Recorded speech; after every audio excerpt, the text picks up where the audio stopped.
Hello, Jeopar dudes and Jeopar dorks. Welcome to What is a Jeopardy podcast, where we make fun of the smartest show on television, even though I once gave myself 6 stitches by jumping into a roof. Into a roof? Into a roof. Yes, I'm John. That's Emily. Yes, in my house growing up, we had like kind of like a landing where you have sort of like the kitchen and then like 3 steps down to the living room. And then there's like an overhang. I jumped from the top step and smashed my head on the roof overhang. And then the worst part was my mom was waiting outside for me because I was going to band practice, I think. And I was going to load my drums into her car, which were in the garage. So she was waiting outside and could hear me screaming from inside the house. I just had blood. It was blood everywhere, just dripping all down my head. And I thought I was going to pass out. So I was like crawling to the garage to... Anyway, this is a show about Jeopardy. And this is episode 2, the week of March 4th. Most of the quarterfinals of the Tournament of Champions, but also a couple semifinals at the end of the week. We're going to be talking the quarters, the semis, pimento cheese, and some ancient poetry. Whatever. I don't even remember what's the pimento cheese. Am I missing something? Oh, you don't here? know about that yet. That's going to be a little surprise for you later. That's a big surprise for me. Oh, yeah. Shit. Okay. You didn't want to say my semis, just the tip joke? Sorry. The semis, just the tip. Although I feel like we got a little more than the tip. We're like mid-shaft in the semis, right? We're 2 out of 3 semis. I guess that's down. true. We only have 1 left. Yeah, so we're kind of we're like it's more like just the balls left. I don't know exactly how you anyway. You heard it here. John's penis is twice the size of his balls and no larger.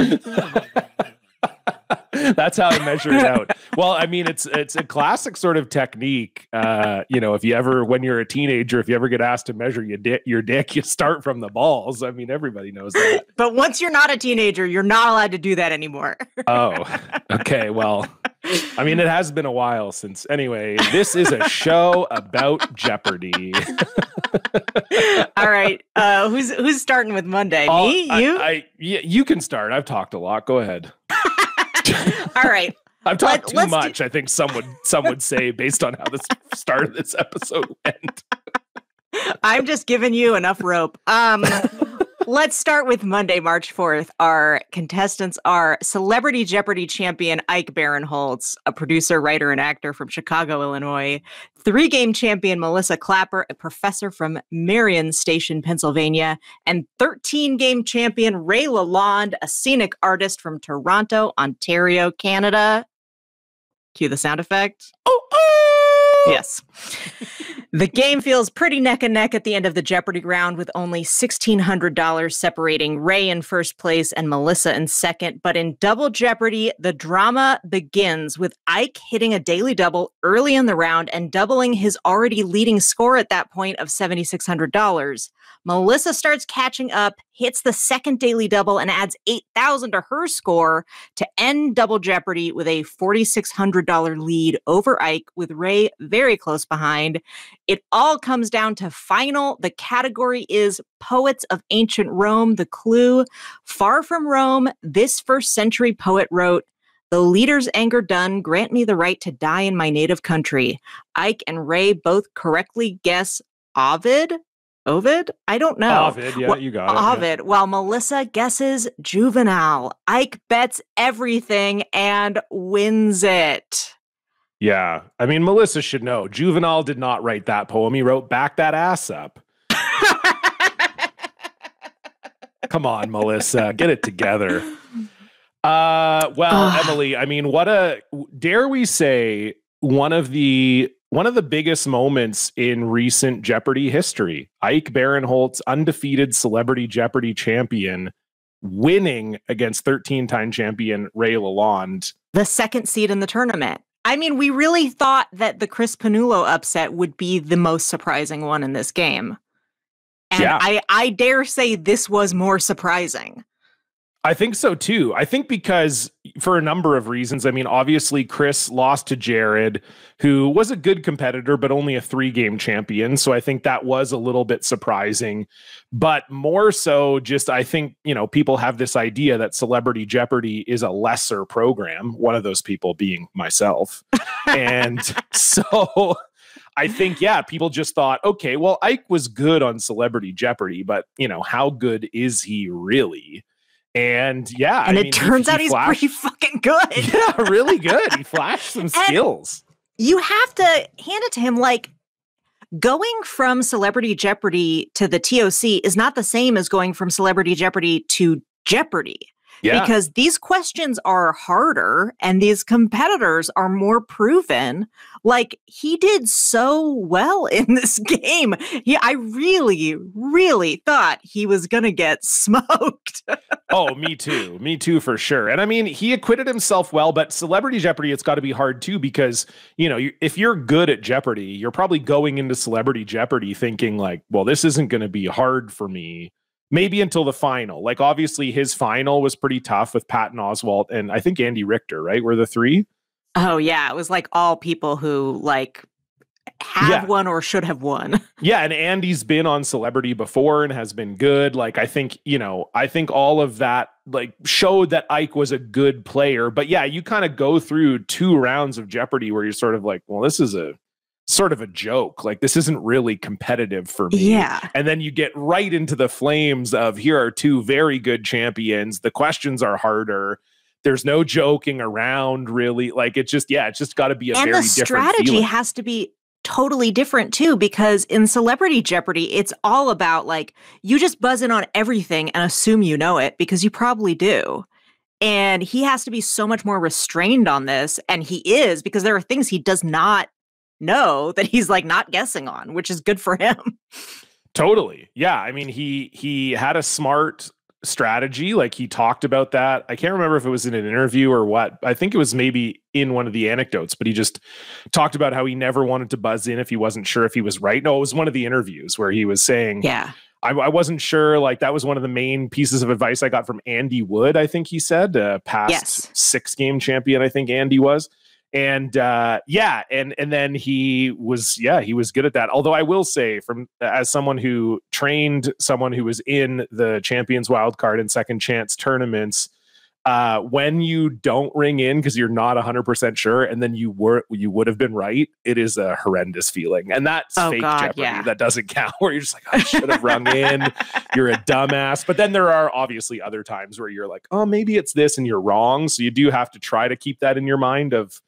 But yeah, it hurts when you think you know it, but you're like, maybe I don't know it enough.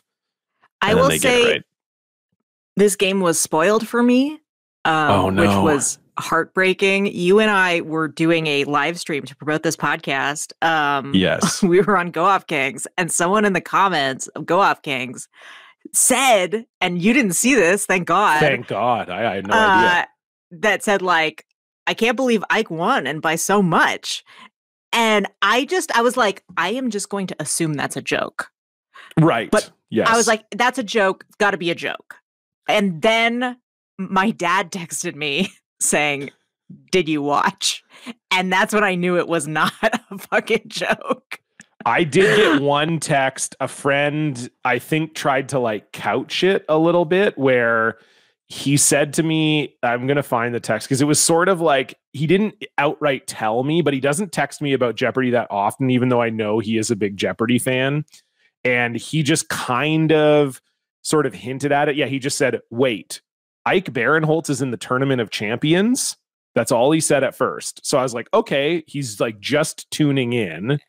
Right. Then 20 minutes later texted me, that was awesome.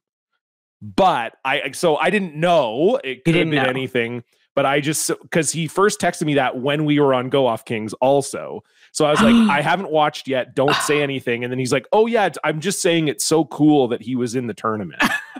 And I'm like, okay. So I nice cover. Yeah. I mean, listen, let this be a lesson to you. If you have friends that like Jeopardy, some of them are watching on PVR. Maybe just wait until the next day. Yes, please. Especially just during this tournament. It just feels like Please. I feel like that is the liability of us doing this podcast now, is like, I love that people are reaching out to us to talk about the games now. Yes. But you have to know that we're not always watching at the like on time. And also, I'm on the West Coast. Right. So and please I'm bear that in close. mind. I'm in the mountains. I'm in mountain time. So we're not, we're not getting it exactly at the John's time. out chopping wood. I live in a log cabin. It's crazy that I can even have the internet to do this show. But yeah, it was such a cool win. And it's also funny too, because it is like, you know, I saw some people sort of talk about this, but never really negatively about how, you know, Ike is obviously a famous person and a celebrity and probably is not hurting for money. And he's playing against these regular people who, you know, this is kind of all they have. Ike's like, oh, shoot, I lost the Tournament of Champions. I guess I'll just go make another major motion picture with Mindy Kaling or whatever. Like, you know, whereas these people are like, oh, I lost the Tournament of Champions. I guess I'll go back to my really boring life that sucks. And I'd probably never be on Jeopardy again. Oh, that's really bad. So I feel like I think it's a testament to how much reverence Ike showed for Jeopardy in general, and just how like cool of a guy Ike is, that it seemed like pretty much across the board, everybody was just happy for him and was cheering for him, which I thought was cool, because it could have easily gone the other way where people got really mad that he was even in it and he doesn't need the money and blah, blah, blah. And to be clear, he is playing for charity again. Yes, he did say that. And a boat. But it wasn't super clear at first. Yes. I saw some people online actually arguing that like he shouldn't be playing for charity, because then it makes him like looser, like because he's not playing for the money and there's not that like sort of pressure behind him. But I was like, I don't know. I think it's okay if he just plays for charity. It's okay. I think it's fine. I also want to just shout out, because I didn't know we were going to be saying goodbye to him in this game. Ray Lalonde, the people's hero. Yes. He is responsible for the Tournament of Champions not using recycled clues, because he is, sorry, I forgot to take my dog's collar off and you will be hearing him. That's okay. He is a union set dresser, and he went online and said that he had heard that while the writer's strike was going on, they were planning on doing a Tournament of Champions with recycled clues while the writers still did not have a contract, and he said that he would not participate, and all of the other top seeds, except for Stephen Webb, I think, I'm not sure, said that they were with him. And that's why they had to postpone the tournament, which, you know, it's a bummer that they had to postpone it, but I'm so glad that he did that. That was so cool of him, and I really appreciate it. Yeah, I totally agree. Ray just seems like a good dude, and also learning that there is a second Ray in the form of his twin brother was also kind of nice. All right, let's move on to Tuesday, March 5th. Our quarterfinalists are 3-game champion Emmett Stanton, a freelance writer from Baltimore, Maryland. 2023 high school reunion tournament winner Justin Bolson, a public policy economics student at Brown University from Canton, Georgia. And 9-game champion Ben Chan, a philosophy professor from Green Bay, Wisconsin. Ben jumped out to a big lead in the Jeopardy round, thanks in part to a $3,500 daily double wager and a dominant buzzer technique. He heads into the double Jeopardy round with an $8,200 lead. He keeps building his lead in double Jeopardy, adding $4,000 on a daily double, while Emmett hits the second daily double and loses everything. Emmett ends up in the hole while Ben secures the runaway long before the game is done. The final Jeopardy category is chemical elements, the clue isolated in 1945 during uranium fission research. It was named for an ancient deity to suggest humans gaining a new power. Both Ben and Justin incorrectly guess thorium, the correct answer being promethium. And you may remember Ben wrote down promethium and then crossed it out to write down thorium, but it doesn't matter. Ben advances to the semifinals. What did you think of this quarterfinal game, Emma? I mean, what a huge runaway, always very exciting, but the only thing going through my head was just like, thank God, a game that makes sense. Finally, order has been restored to this tournament. The result that should have happened, because Ben is such a good player, and I was so excited to see him in this tournament. And if he had gotten knocked out in one of these upsets, I think I would have been like, I would have been really upset. Just the compounding upset of all the upsets would have really gotten I agree. Well, and I also, Emmett, 3-game champion, a good 3-game champion, but not a dominant player. And Justin won a tournament that, no offense to him, I did not understand at the time and also don't understand now. The high school reunion tournament. Like, I know it was it was like people who competed in a high school tournament a few years ago and they invited them all back. It was like, that was where, I know people have tournament fatigue. And rightfully so, with this like 6 months of tournament play that we've undergone to start this Jeopardy season. But that one, I was like, okay, Michael Davies, you got to slow down. People do not need the high school reunion tournament. So yes, if Ben had lost to Justin Bolson, I would have thought, okay, this is truly insane. What's happening right now? What's happening? Yeah. And I mean, Ben got 28 correct answers, including 2 daily doubles, and only 1 incorrect. Like, that is a monster statistic. Like, that's so many. Oh, yeah. He was so dominant. Once he got that daily double in single, it was just like, okay, this is over. Yeah. These two are screwed. I felt bad for Emmett because he did have no choice but to bet it all in Double Jeopardy. His hand was forced. But he said, I'm here for a good time, not a long time. Let's bet it all. And then he was truly there only for a good time because he did not get to compete in Final Jeopardy. I was like, oh no, you doomed yourself with that quote. I will say, like, it is a testament to the quality of this show and the type of people that they cast on it too, that it's like, you can tell it is a good time. And also, like, I think the fact that Ike competed too, I mean, just to backtrack a little bit, it's like, there are so few times when it's advisable for a celebrity like that to willingly, like, sign up to hang out with a bunch of people who aren't famous, because they will act weird. And, like, I don't think that happened to him. Although I would love to find out if they did. Oh, but, me too. Maybe Ike will tell us. Maybe we'll talk to him and he can tell us how weird, as if he'll come on the podcast and be like, everybody was really weird. I hated every second of it, as if that would ever happen. But no, why are you doing a Seth Rogen impression to imitate Ike? I don't know. I don't know. I ran out of breath. Apparently when I run out of breath, I start to sound like Seth Rogen. We're both from Vancouver.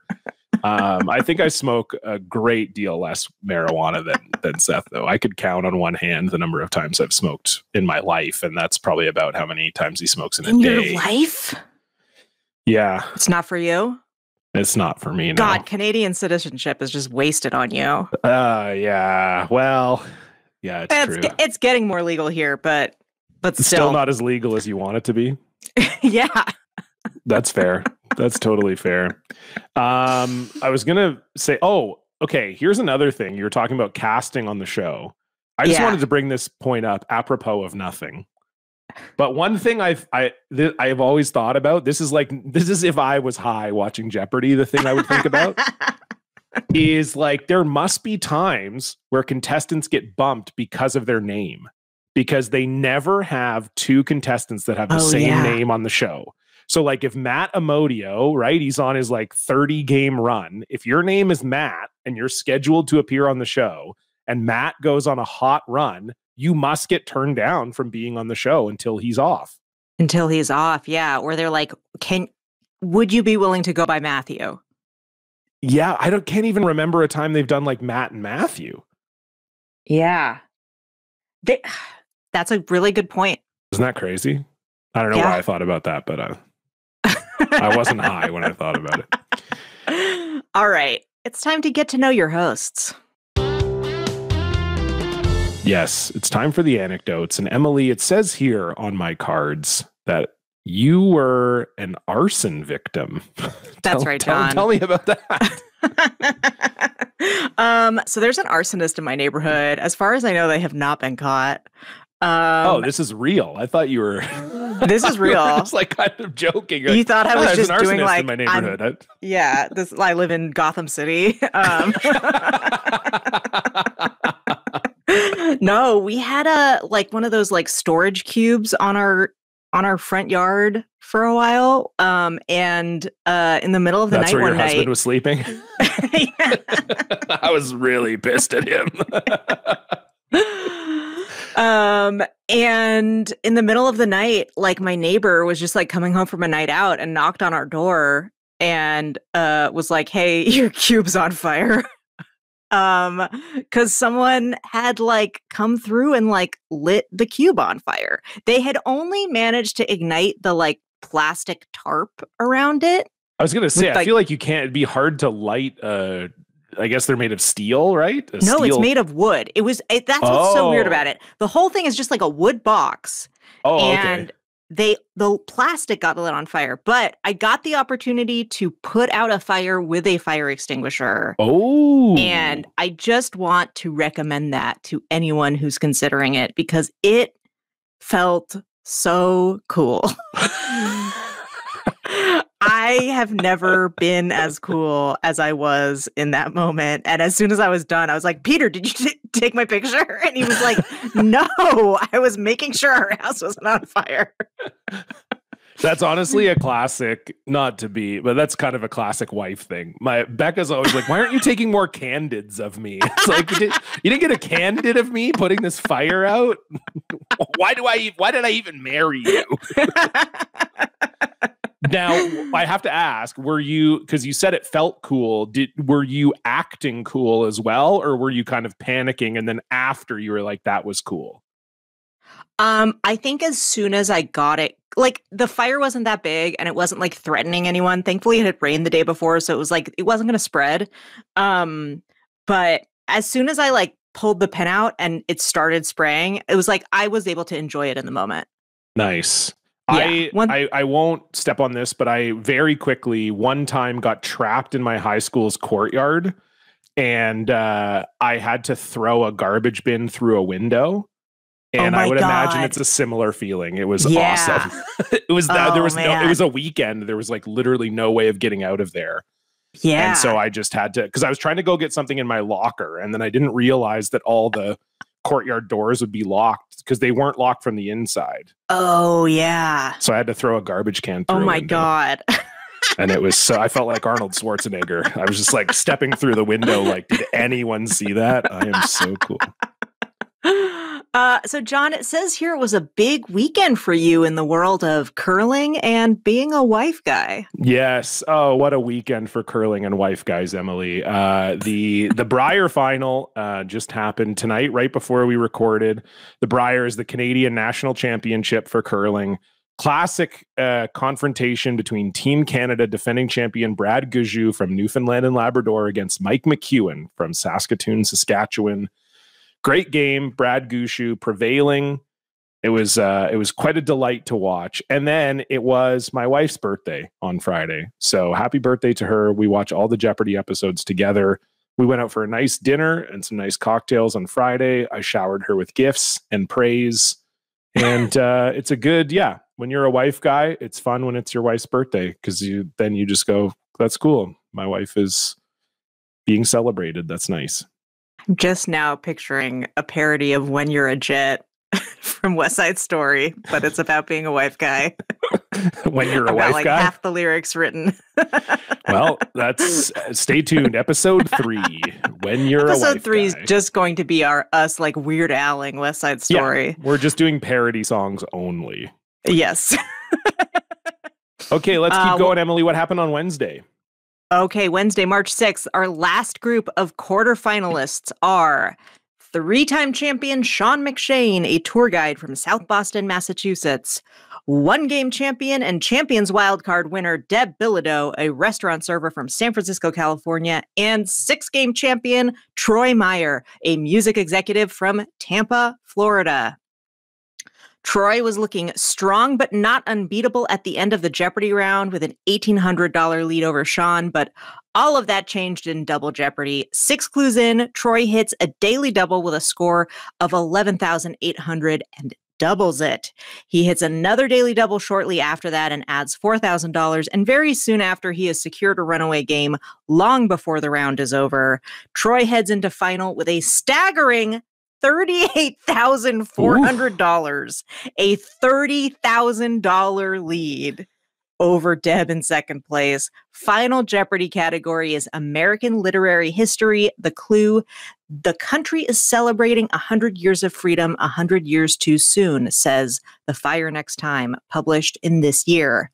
Troy is the only one to correctly guess 1963, and he cruises into the semis. John, what did you think of this game? Well, Ken had a great line right after Double Jeopardy ended where he said, always good if you can go into Final Jeopardy with a $30,000 lead. I feel like they often don't try to acknowledge, if it's a runaway, because they want people to keep watching after the break and they want people to feel invested. Yeah, exactly. So they often don't acknowledge that it's a runaway or a lock game. But in this case, Troy was just so dominant. Troy sitting on his throne, perched on his throne of correct answers. It was a completely dominant performance. And I know, I have a little insight into the American world of quizzing / trivia by virtue of being in a Slack group with a bunch of high profile trivia players, and a lot of them, when Troy was originally on Jeopardy, were talking about how he was going to be very, very tough to beat. He's like a multiple time Learned League champion, which is very hard to do, and just a guy that knows more than just about anybody about everything. And so, it was weird. Like in his initial run, because I had that lead up in his initial run, I thought he was good, but he was rarely like super dominant. And he also only won 6 games. But this was truly looked like an absolutely dominant Troy, the type of performance where you think this guy's got to be the favorite to win it all. Yeah. I think that he has a really good shot. After this game, I was just like, I mean, he and Ben too. I mean, like, and we'll get into it a little bit more, but like, I mean, they both just put up such high scores in these last 2 games. But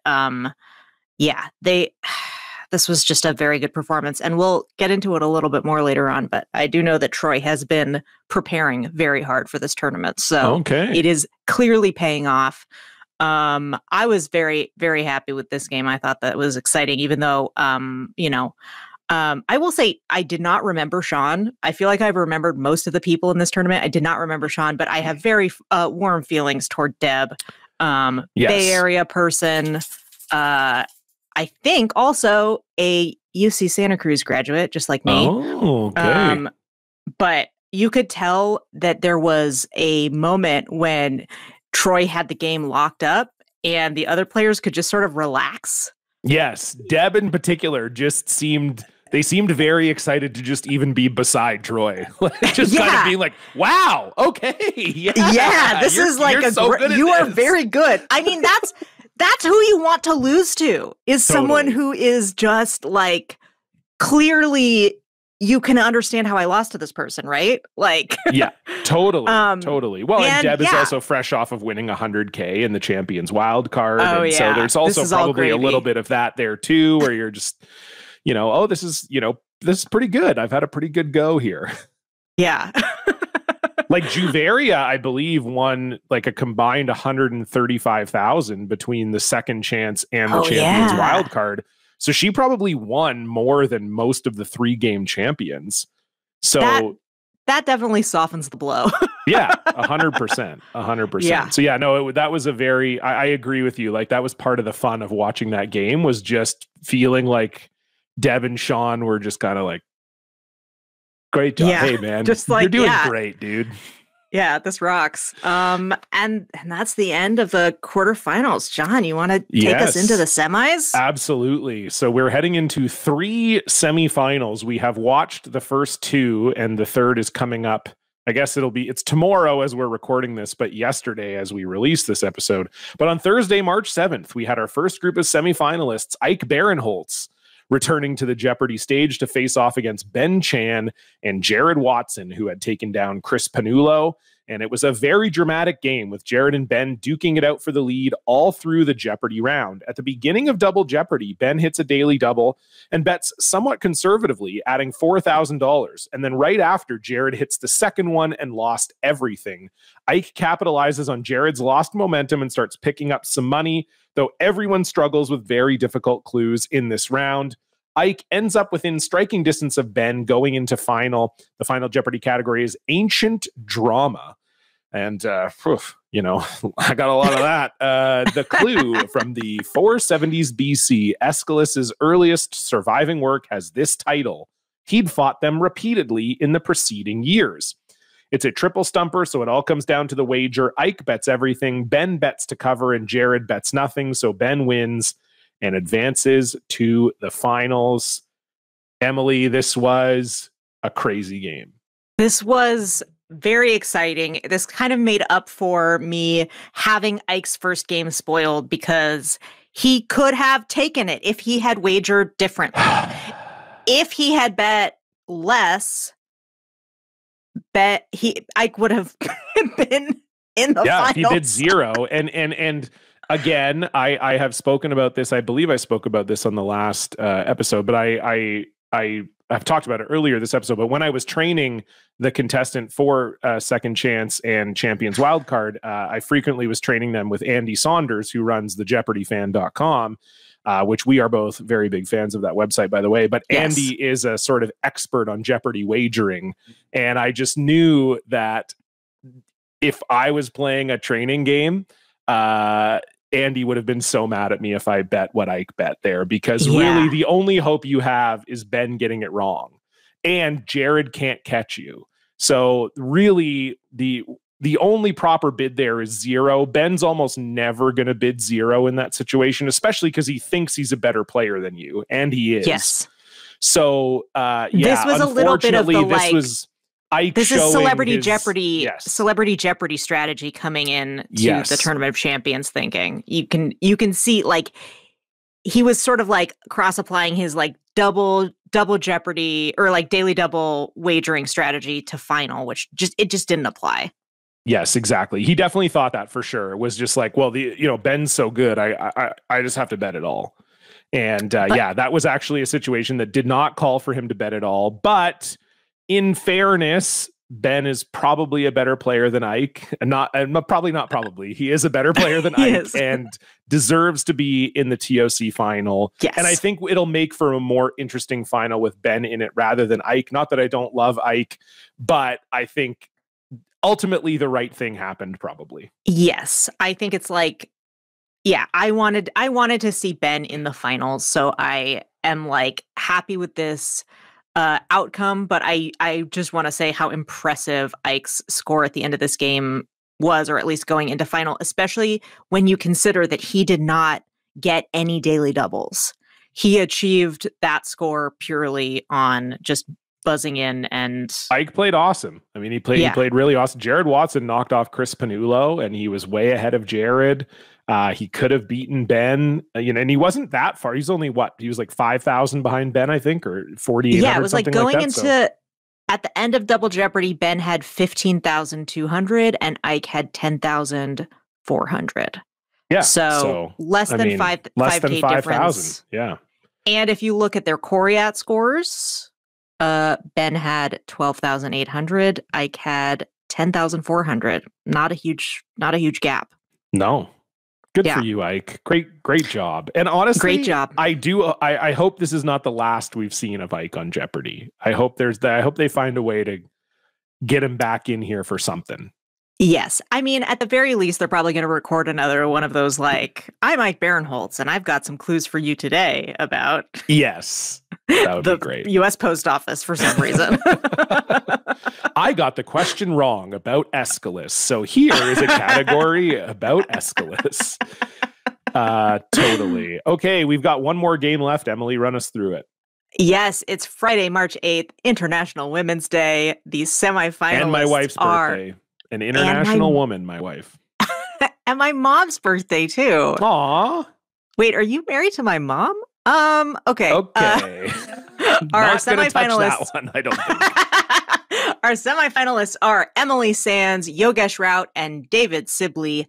Very close game between Yogesh and Emily until Double Jeopardy, when Emily loses everything on a daily double. From there, Yogesh is basically unstoppable, ending the Double Jeopardy round with 21,400 and a lock game, with Emily and David both in the mid 6,000s. Final Jeopardy category is literature and religion. The clue: this city, now in Turkey, is the addressee of one of the New Testament epistles and the setting for the Comedy of Errors.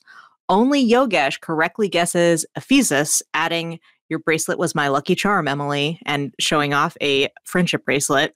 Mm-hmm. He advances to the finals off of this game. John, what did you think? Did Emily go to the Eras tour? This is the Eras tour of Jeopardy, because it's encompassing so many eras of the game. There are people from season 37, 38, 39. So true. The teen reunion. And everybody's like hugging each other all the time now. They never used to do. Now all the contestants are hugging and they're crying, and it is kind of the Eras tour. You're right. That's I didn't even think about that, but you're absolutely right. This is the Eras tour of Jeopardy, confirmed by the bracelets. This was obviously Emily, we've both said a favorite of ours, I think, and David, noted fan of our program. He listened to episode 1 last week and talked about it on Blue Sky. Thank you for the shout out, David. Shout out to you, David Sibley. Shout out to you, David Sibley. You did incredible in this tournament. You did so well. You're from Walla Walla, Washington, home of my favorite onions. The Walla Walla Sweets? Yeah, exactly. I don't even like onions, but it was just a fun thing to say. They're good onions. I believe you. I don't know. But I was cheering for Emily, just as she's been a favorite for a long time. And then, knowing that David liked the pod, I was like, okay, I would be good if David won too.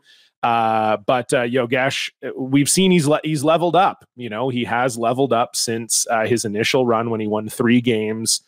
He looks very good. In his initial run, his problem was the buzzer.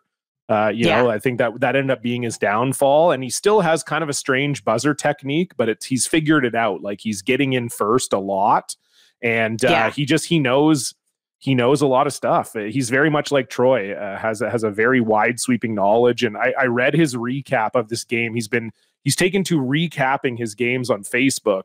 And he shouted out David for knowing 2 answers. And he said those were the only 2 answers he didn't know on the entire, other than the ones that were triple stumpers in the game.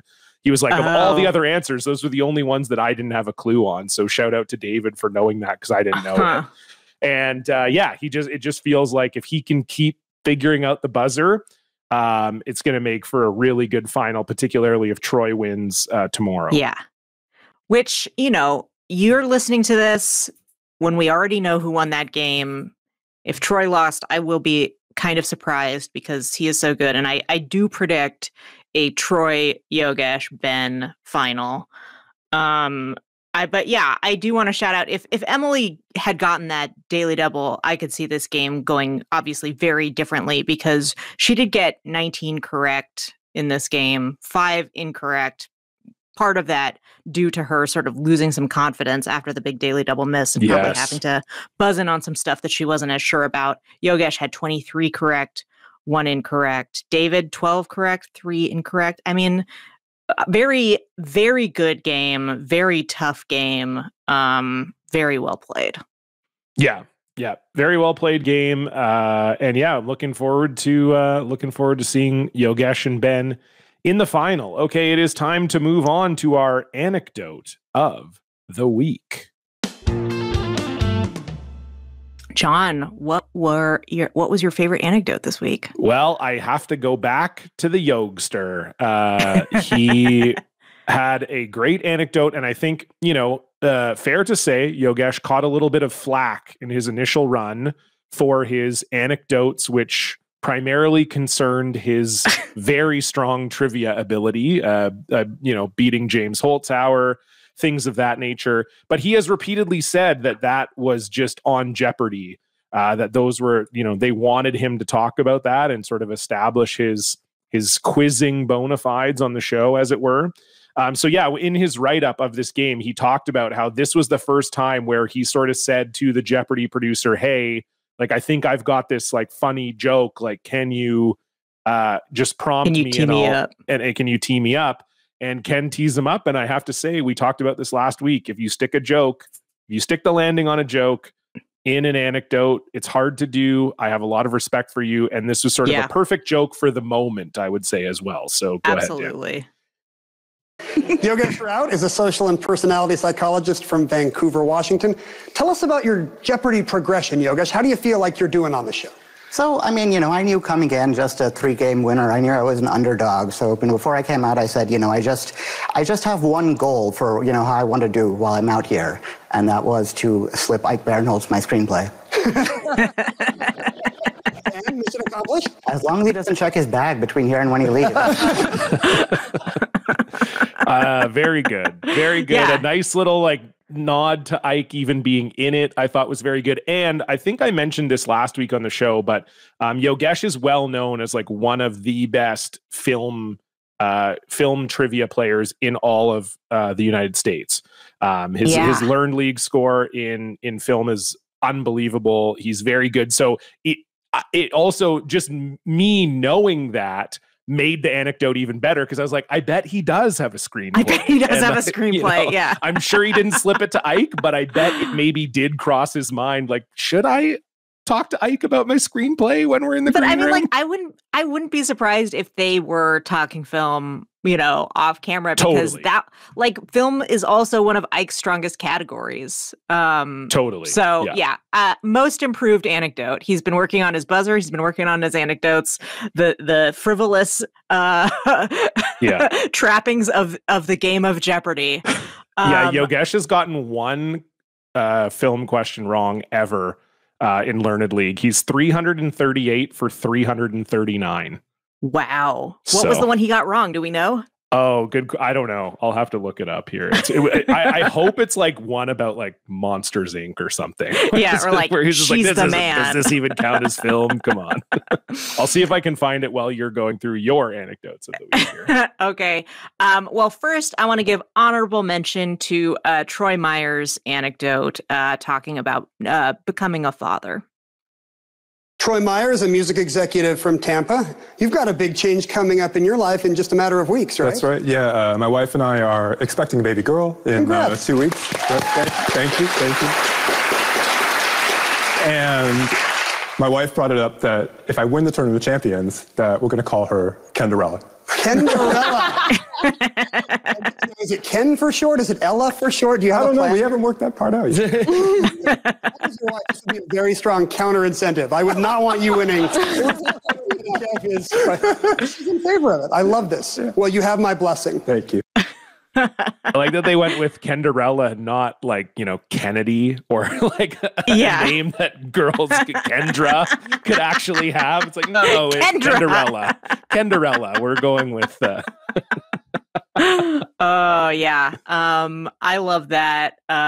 Very, very cute anecdote. But my favorite anecdote of the week, and obviously there were a lot of great ones, but you can't not give it to Ike Barinholtz for Thursday's game. Ike Barinholtz of Chicago is our first ever primetime Celebrity Jeopardy champion. Congratulations, Ike. Thank you, sir. Which means you were playing for charity and, in fact, won $1 million. For whom? Who were you playing for? Well, I actually used that money to buy a new boat. My old boat was in the shop, so I just got it. I was able to give that money to Pacific Clinics, the Holly Grove campus, which is an amazing organization here in Los Angeles, which provides help for folks who are dealing with financial insecurity and some severe mental health problems. Amazing people, and I can park my car there whenever I want now. But not your boat. Not the boat. That has to stay at the dock, unfortunately. I loved that. He's a pro. He's a pro. Yeah. Is anyone ever, are we really so shocked that the actor who has made a living talking, writer, actor, comedian was had a good anecdote? But yeah, and I also, as a comedian, really appreciated not just the joke about the boat, but also referencing my old boat. So it wasn't just I won $1 million and I bought a boat, but my old boat is broken and I needed a new boat. Not even irreparably broken. In the shop, we'll be back out. Just in the shop. So I had to buy a new one. And I also would say that his line about being able to park there for life should have gotten more from the crowd. Little bit of I'm tisking the crowd a little bit, because that was also a good line, I thought. That's like really that's a joke for people who live in LA. Like, I'm sure there were some out-of-towners there just to see the tournament, just to support their family. They don't understand what we're dealing with here in terms of like parking scarcity. They're all from Green Bay. They're cheering for Ben. They're like, what's he talking about? I can park at the mall whenever I want. Very good. Let's move on to response of the week. John, what was your favorite response this week? Well, Emily, I am a man of my word. And last week on the show, one of my honorable mentions was Kevin Bell, aka Whiskey Ginger, saying, "What is dong?" And I will say I got a shout out from Juveria Zahir, who said that Jeopardy had to mute her mic because when he rang in and said, "What is dong?" She was laughing really hard, apparently. And she said, like, "Come on, Kevin," right? Like, she said something to him. Yes, exactly. And I said last week, if there is ever an answer like that, it's a very good chance it will be my response of the week. And as I said, I am a man of my word. So this is my honorable mention, Ben Chan. Hit it, Dan. In 1990, this designer opened her flagship bridal salon at the Carlisle Hotel in New York City. Ben. Who's Wang? The correct answer. The correct answer, Vera Wang. But just, I like who's Wang? Was it your Wang or my Wang? Absolutely. I had no choice but to put that in there. But my response of the week comes from our friend from Walla Walla, David Sibley. This was in Final Jeopardy. David wrote down his response. Ken asked him a question, and it was just David's response to it that I just loved. I felt like in the moment we were all David. We'll start with David Sibley. Perhaps happy to see a religion clue in Final Jeopardy? I'm so tired, Ken. As a priest, the category was literature and religion. Ken just trying to have some familiarity with these. Like, I didn't even recognize that might be an advantage for me. I'm too tired. And also, he got it wrong. Maybe he didn't. Do you think he knew at this point that he got it wrong? That was definitely a distinct possibility, yes. Yeah. And it was a lock game for Yogesh, so... Yeah. So it didn't quite matter. He was so tired, which I love. Just, be more honest. I saw on the Jeopardy subreddit, people were talking about how the games have felt a little looser in this era of Ken Jennings as the host. And it does feel like that is starting to permeate through all the contestants, which bodes well for our very stupid podcast about this show. Emily, what was your response of the week? Sorry. Are we like the harbingers of the end of the dignity of this show? I mean, we did start off the show with me talking about me measuring my own penis. So probably yes. My honorable mention for response of the week is a callback to Ike's anecdote from the semifinals game. For sheets, the Egyptian type of this feels real good, but the extra long staple kind is the best of the best. Ike. What is cotton? Yeah, like from your boat. I like when they laugh at Ken's joke. That's good. It's a good joke. Yeah. That must have made Ken feel good too. The professional comedic actor laughing at my joke. Oh man, there is definitely like a version of how this whole thing could have gone, which is every Jeopardy contestant really trying hard to make Ike laugh and it being just so annoying. But I really don't think that happened because he seems genuinely surprised by this and not weary of it. Yeah, totally not weary of it at all. I think, he said in one of the interviews about, if it was weird for him going in the green room, and he said to him, the Jeopardy players are celebrities, basically. They were like, oh my God, you're Ike Barinholtz. And he's like, you're Juvaria Zahir. And I was like, okay, that's that's like a pretty nice way of approaching it, Yeah. Ike's like low-key goated. When Jeopardy is the vibe. when Jeopardy is the vibe, Ike is low-key goated. Oh boy, I am going to be 40 very soon. Low-key goated, title of episode. My response of the week, though, has to go to Jared's final Jeopardy response in his game where he lost. The same semifinal. Jared Watson had $3,600 coming into final. He wrote down a plug for the Jeopardy online test. That's great. You should all. He wrote down. What is take the online test? This could be you. $600. Sorry to talk over it, but yeah, he said, "What is take the online test? This could be you losing a game of Jeopardy." This could be you losing to a fucking dirtbag actor. The fucking celebrity kicked my ass. This could be you.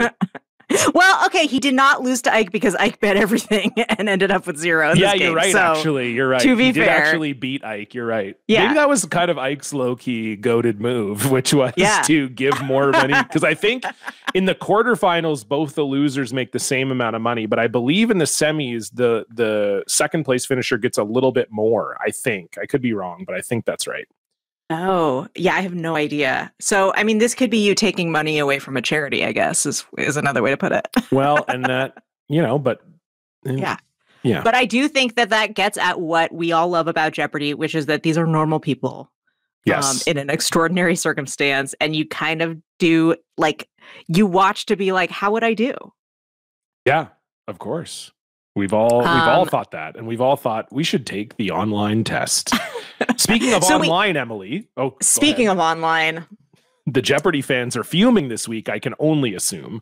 Yes, it's time to check in on what the American press thinks that Jeopardy fans are mad about this week. I also, and generally what is going on online in terms of chatter about Jeopardy, I feel like I need to give a brief follow-up to last week's dust up over the woke Jeopardy clues.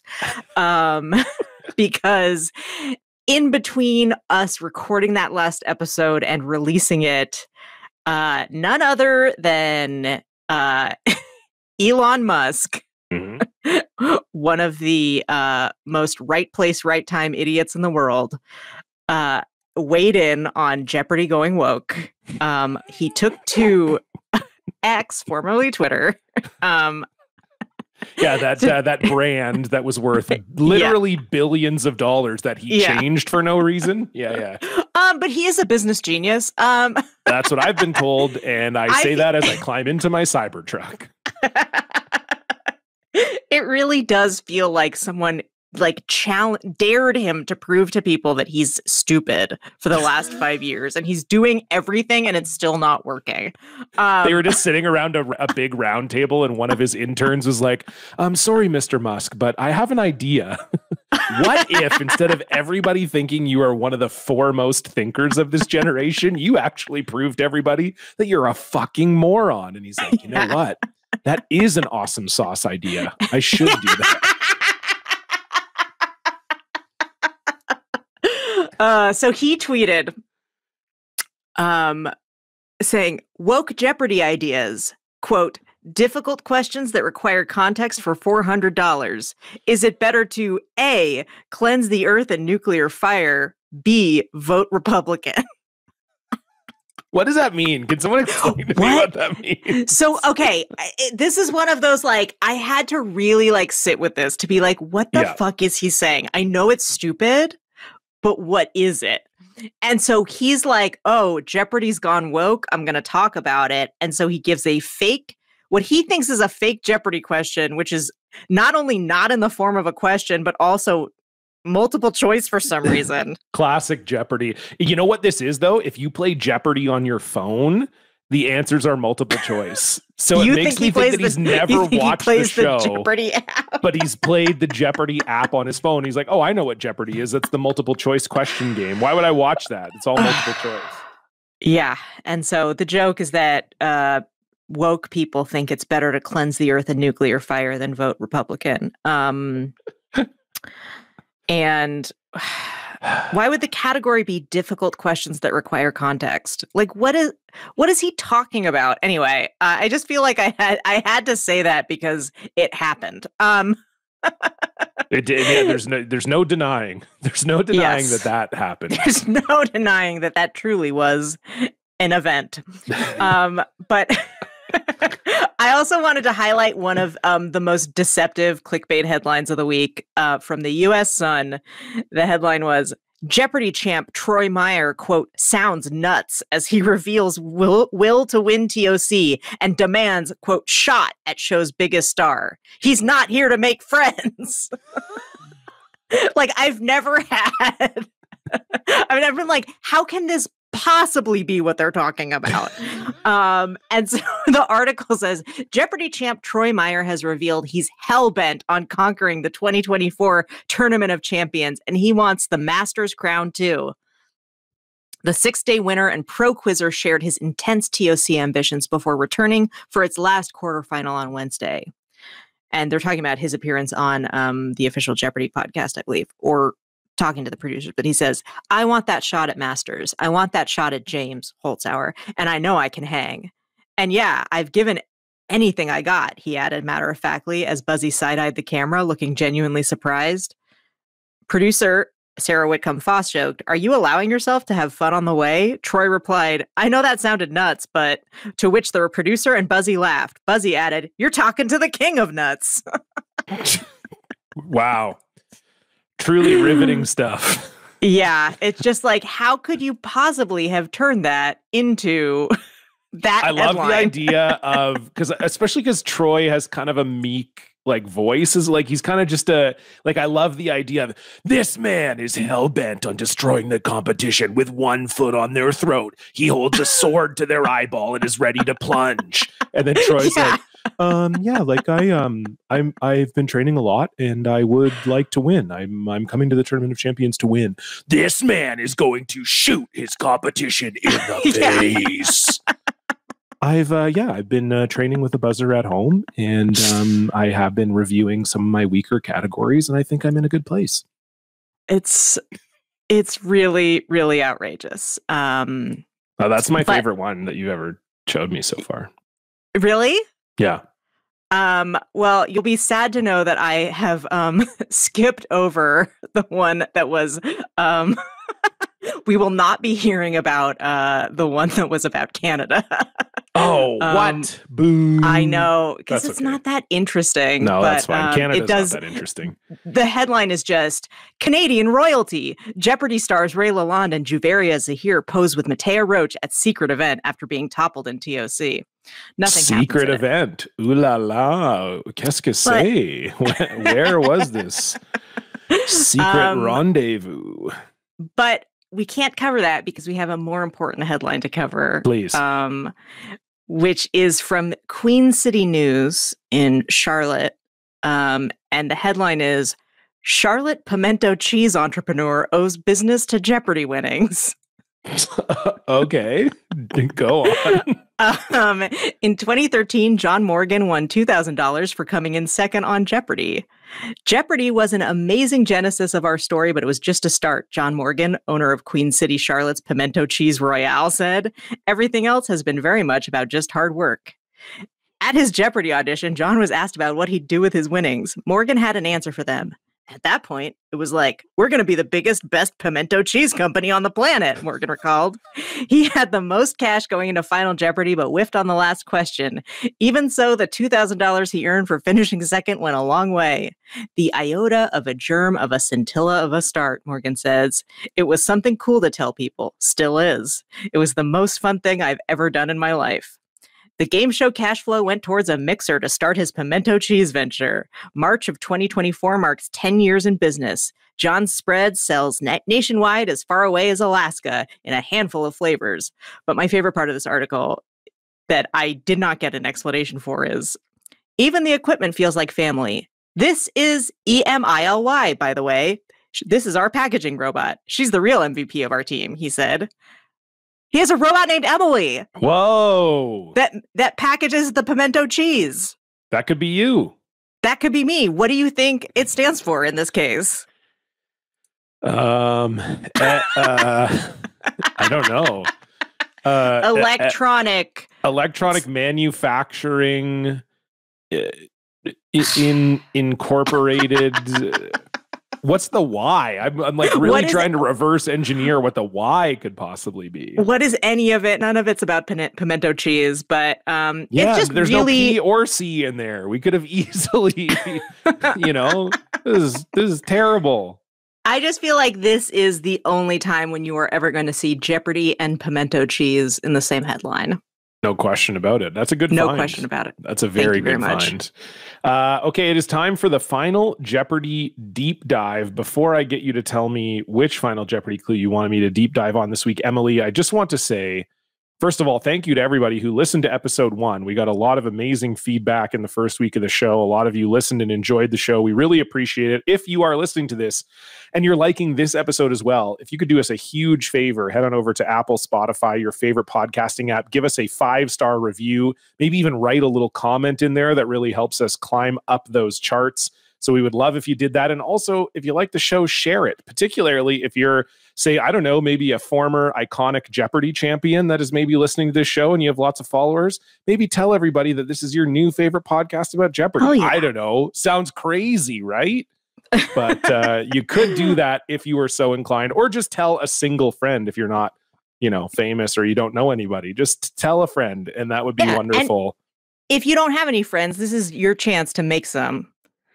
This is the motivation you needed to make a friend and get on the immediately Jeopardy alienate subreddit them. and say, I want a friend who's also listening to this podcast, and you will have several. So, I mean, I am so grateful that people have been listening, and I'm so grateful that we have this podcast right now to process the emotional roller coaster that is this Tournament of Champions. It could not have come a moment too soon. It's just been agreed. Great. The number of people who have said that they're commiserating with us over the eliminations of Chris, Ike's run, the elimination of Ray. It has been a very cool time to be able to start this pod for sure. Yes.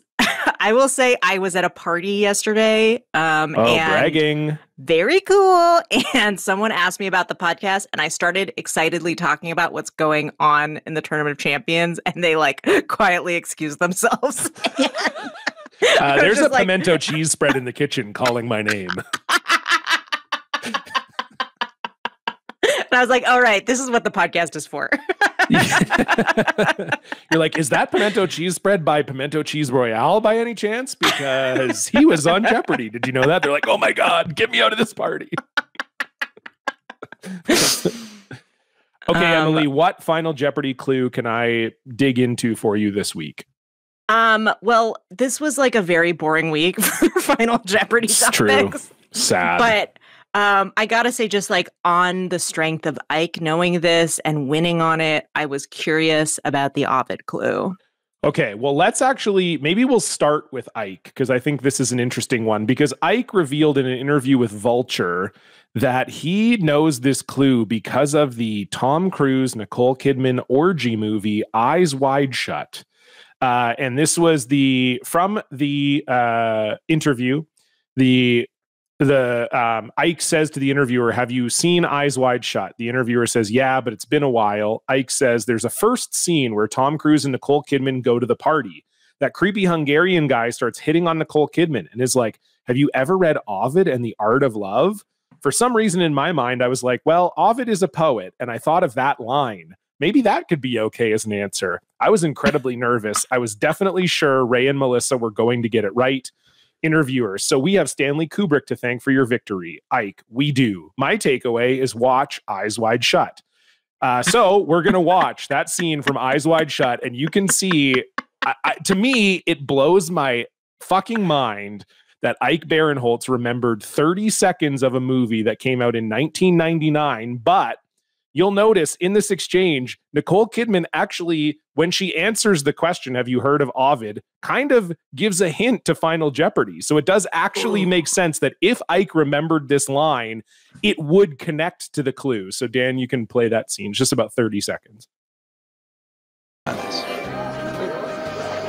Did you ever read the Latin poet Ovid on the art of love?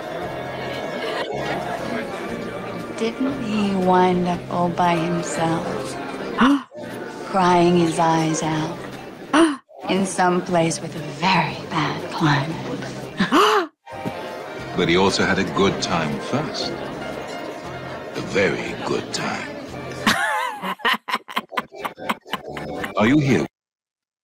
So, I mean, she does talk about him kind of being like lonely and exiled. Pretty good. Yeah. Yeah.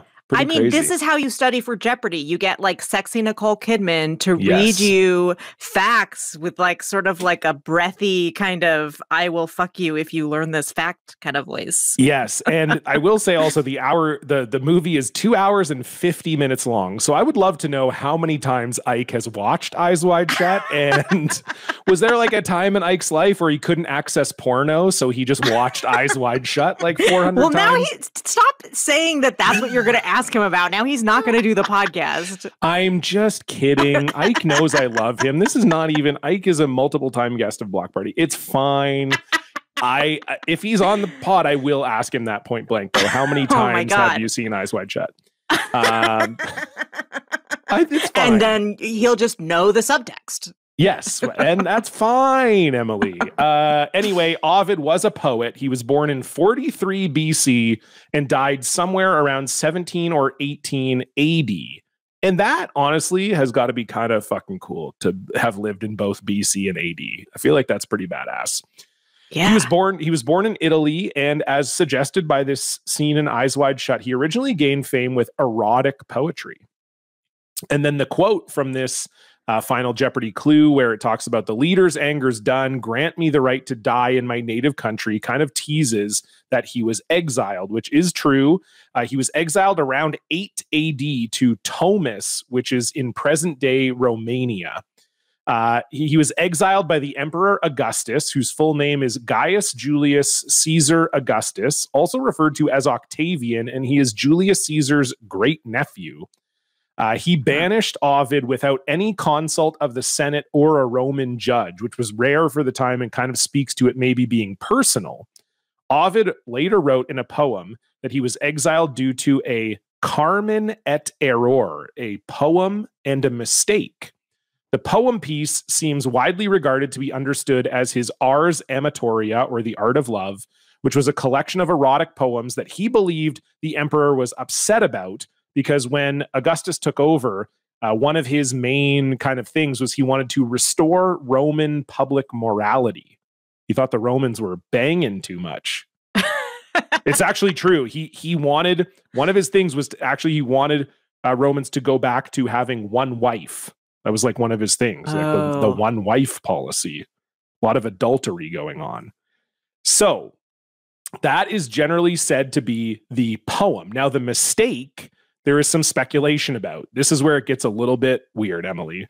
So speculation about the error. Number one, Ovid was friends with Paulus, who had led a failed coup against Augustus in 6 AD, which engendered some hatred towards Ovid. Ovid was also generally more friendly with members of the Julian faction, who were enemies of Augustus's Claudian faction. So that's potential number one. However, Ovid and then number two was that Ovid also frequented circles with people who were seeking to restore Agrippa, Augustus's grandson, to power. And there was a thought that maybe Ovid had heard or witnessed something that Augustus wanted to remain silent. So that was part of the exile. Ovid writes about that in a poem. The idea that he maybe saw something that he shouldn't have seen. And Emily, here's my favorite speculation on what he might have seen. It's possible that he was witness to adultery and perhaps incest by Augustus to his daughter and or granddaughter. or there is speculation that Ovid himself slept with the daughter and or granddaughter of Augustus. So the thought is it's one of those two things. That he either Ovid maybe has said the it's thing that he saw that he shouldn't have seen was a titty. or his own penis going into. I felt like what I said was enough. Well, Emily, I know it's only episode 2 of this podcast, but you will soon learn it is never enough for me. But yes, always good to threaten your co-host. Sorry. I'm trying to remove it. But yes, anyway, Ovid has always said that it's that he bore witness to something, but no one knows quite what it is. And then, last word, there is a small faction of news scholars who actually believe that this is all made up because there's really no secondhand account of Ovid being actually banished from Rome at the time. And there's some speculation that Ovid was a bit of a funny guy. He liked to have sex. He liked to have some laughs, and that he just made this all up. But most people seem to think that that's probably not true. But that's like he could have just been like, "Oh, I've been exiled." Like, yes, exactly. He's just like writing as if he had been exiled, but it was just like fanfic or like. Correct, exactly. But most people think that one of the main reasons that they think that that's not the case is because I guess in this era, to be considered an imperial poet, you had to write this like final work before you died, and Ovid's was incomplete. So he was kind of like never really sworn in as like an imperial poet, I guess. And people thought because he was thought of so highly at the time, it sounds like he was like a legit, like famous guy, I guess, in Rome, for lack of a better word, that because he would have wanted to finish this and become an imperial poet. And because he didn't, he probably was indeed exiled. He probably actually was. To Thomas. So there you go. There's your deep dive on Ovid. Fascinating. Thank you for that. Hey, you're welcome. Sorry if I crossed any lines. I will work on it for next week. Well, that's our show. You can follow us online. We are What is a Jeopardy podcast on most things, except for Twitter, where we're Jeopardy podcast. That's it. You nailed it. Absolutely. Yeah. And again, subscribe, download, like, share, tell people about it would be great. Yeah, suggest a sign-off line for us to end the podcast with. Yeah, we do need a sign-off, don't we? All right, yeah. Well, I guess we didn't think about that until right now. So I guess it's once again going to be goodbye. Goodbye. We're really counting on you guys to get us out of this hole. Please. Please. I have a family. Bye. Bye.